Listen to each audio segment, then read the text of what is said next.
The Fed this week said inflation remains subdued in spite of higher oil and gas prices. And today we get more official data on what things cost. Still, we decided to do our own research and found some sticker shock when it comes to consumer prices.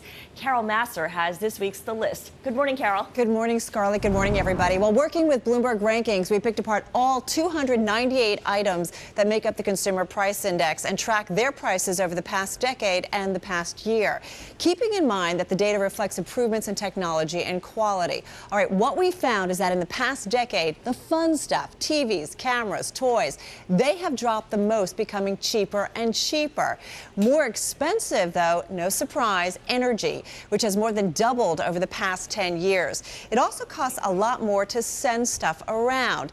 And for those who need their smokes, you know it continues to be a more expensive habit. Perhaps time to kick it, especially as we see hospital services have jumped around 93% in the past decade. Now, despite things like energy, tobacco, and hospital services going up the most in the past decades, it is our daily runs to the supermarket where we're all feeling it the most in our pocketbook over the past year. No surprise again, food prices from coffee, margarine, and bacon to oils, ground beef, cheese, milk, and eggs. All of those basics have jumped about really the most in the past 12 months. And something for our female viewers, women's dresses are among those items down the most in the past year. And over the past decade, the cost of women's apparel and footwear are both in the group of items that have come down in price the most, which I think kind of gives us an excuse, perhaps even a justification, Scarlett, to go shopping. Not like we needed an excuse or a reason.